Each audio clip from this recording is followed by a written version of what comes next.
નમસ્કાર. આજે આપણે એક એવી ટેકનોલોજી વિશે જાણવા જઈ રહ્યા છીએ જે આપણી નજર સામે જ હોય છે, પણ સાચું કહું તો આપણે એના પર ક્યારેય ધ્યાન જ નથી આપતા. તો ચાલો આ સામાન્ય લાગતી પણ બહુ જ કામની મોટર પાછળનું રહસ્ય ખોલીએ. ક્યારે એવો વિચાર આવ્યો છે કે એક સામાન્ય ડેસ્ક ફેન, કોઈ નાનકડું રમકડું કે પછી હેર ડ્રાયર જેવી રોજબરોજની વસ્તુઓ આખરે કામ કઈ રીતે કરે છે? આ બધાની પાછળ છે ને એક નાનકડી પણ બહુ જ શક્તિશાળી ટેકનોલોજી છુપાયેલી છે. અને એ ટેકનોલોજી છે આ shaded pole single phase induction motor. હા, નામ થોડું અટપટું લાગી શકે, પણ આ નાનકડી મોટર જ આપણા રોજિંદા જીવનના કેટલાય ઉપકરણોનું હૃદય છે એમ કહી શકાય. તો ચાલો આમાં થોડું ઊંડા ઉતરીએ અને સમજીએ કે આ મોટરની રચના કેવી હોય છે. આપણે એના દરેક ભાગને છૂટો પાડીને જોવાના છીએ. જુઓ, મોટાભાગની મોટર્સની જેમ જ આના પણ બે મુખ્ય ભાગ છે. એક સ્થિર ભાગ જેને સ્ટેટર કહેવાય છે અને બીજો ફરતો ભાગ જેને રોટર કહેવાય છે. આ બંને ભાગ જ્યારે સાથે કામ કરે છે ત્યારે જ ગતિ પેદા થાય છે.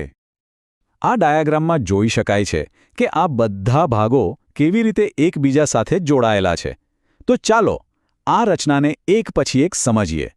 શરૂઆત કરીશું સ્ટેટરથી, પછી જોઈશું રોટર અને છેલ્લે આ મોટરનો સૌથી રસપ્રદ ભાગ એટલે કે શેડિંગ રિંગ. સૌથી પહેલાં વાત કરીએ સ્ટેટરની. નામ પ્રમાણે જ આ મોટરનો સ્થિર ભાગ છે. એનું મુખ્ય કામ શું? તો કે સી આકારના કોર પર જે વાઇન્ડિંગ વીંટાળેલું હોય એનો ઉપયોગ કરીને મુખ્ય ચુંબકીય પ્રવાહ એટલે કે મેગ્નેટિક ફ્લક્સ બનાવવાનું. અને હવે આવે છે આ મોટરનો અસલી જાદુ. પેલી નાનકડી તાંબાની રિંગ દેખાય છે, એને જ શેડિંગ રિંગ કહેવાય છે. એ દરેક પોલના માત્ર ત્રીજા ભાગ પર લાગેલી હોય છે. પણ આ નાનકડી રિંગ જ આખી મોટરને જાતે શરૂ થવાની તાકાત આપે છે. આ જ તો એનું સિક્રેટ છે. અને હવે વાત કરીએ બીજા મુખ્ય ભાગની, રોટર. આ મોટરનો ફરતો ભાગ છે. એમાં એક કોર હોય છે જેના પર તાંબાના સળિયા લાગેલા હોય છે, જે શોર્ટ સર્કિટ કરેલા હોય છે. આ સળિયા ચુંબકીય ક્ષેત્રનો પીછો કરવા માટે મજબૂર થાય છે અને એના કારણે જ રોટર ગોળ ગોળ ફરે છે. સારું, તો આપણે ભાગો તો સમજી લીધા, પણ આ બધું ભેગું મળીને કામ કઈ રીતે કરે છે? ચાલો હવે એની પાછળનું વિજ્ઞાન સમજીએ. જુઓ, જ્યારે મોટરને એસી સપ્લાય આપવામાં આવે ત્યારે એક ચુંબકીય ક્ષેત્ર બને છે. પણ એસી કરંટની એક ખાસિયત છે, એ સતત બદલાતો રહે છે. આના લીધે ચુંબકીય ક્ષેત્ર પણ સ્થિર નથી રહેતું. અહીં બતાવ્યા પ્રમાણે એ પોલ પર સતત પોતાની જગ્યા બદલે છે, જાણે કોઈ લહેર પસાર થતી હોય. આ આખી પ્રક્રિયા છે ને એ એસી સાયકલના 3 મુખ્ય તબક્કામાં થાય છે. ચાલો એને સરળ રીતે સમજીએ. પહેલું, જ્યારે ચુંબકીય શક્તિ વધવાનું શરૂ કરે ત્યારે એ ખુલ્લા એટલે કે અનશેડેડ ભાગમાં વધારે મજબૂત હોય છે. બીજું, જ્યારે શક્તિ એકદમ ટોચ પર પહોંચે ત્યારે એ આખા પોલ પર સરખી રીતે ફેલાઈ જાય છે. અને ત્રીજું, જે બી શક્તિ ઘટવા લાગે એ તરત જ પેલી તાંબાની રિંગવાળા એટલે કે શેડેડ ભાગમાં જતી રહે છે. તો આ બધાનો મતલબ શું થયો? એકદમ સાદી ભાષામાં કહીએ તો આ પ્રક્રિયાને કારણે ચુંબકીય ક્ષેત્ર સતત અનશેડેડ ભાગથી શેડેડ ભાગ તરફ સરકે છે. બસ આ સરકતું ક્ષેત્ર જ રોટર પર બળ લગાડે છે અને એને પોતાની સાથે ફેરવે છે અને મોટર ફરવા લાગે છે. આપણે જોયું કે આ મોટરની ડિઝાઇન કેટલી હોશિયારીથી બનાવેલી છે.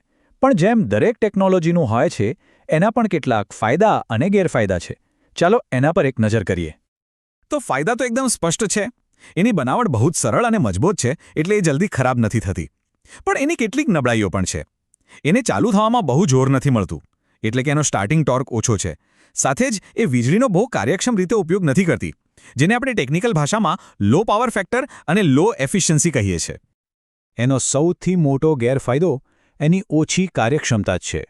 આનું કારણ એ છે કે તાંબાની વાઇન્ડિંગમાં ગરમીના રૂપમાં ઘણી બધી ઊર્જા વેડફાઈ જાય છે, એટલે જ આ મોટર વધારે પાવરવાળા કામ માટે બિલકુલ યોગ્ય નથી.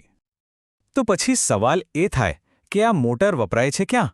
ચાલો હવે એ જોઈએ કે આ નાનકડો હીરો આપણને રોજિંદા જીવનમાં ક્યાં ક્યાં જોવા મળે છે.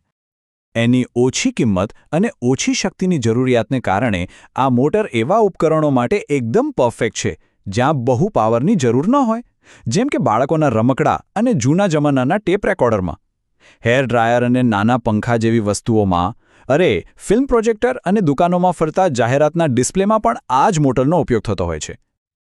આ બધી જગ્યાએ એના ઉપયોગ પાછળનું કારણ એકદમ સીધું છે. એની સરળ અને ટકાઉ ડિઝાઇન એવા નાના ઉપકરણો માટે બેસ્ટ છે જેમને ચાલુ થવા માટે કોઈ જોરદાર ધક્કાની જરૂર નથી પડતી. તો આ હતી શેડેડ પોલ મોટરની કહાણી. હવે એક સવાલ. આપણે રોજ જે સાધનો વાપરીએ છીએ એમાં આવી બીજી કેટલી સરળ પણ અદ્ભુત ટેકનોલોજી છુપાયેલી હશે? ખરેખર વિચારવા જેવી વાત છે ને?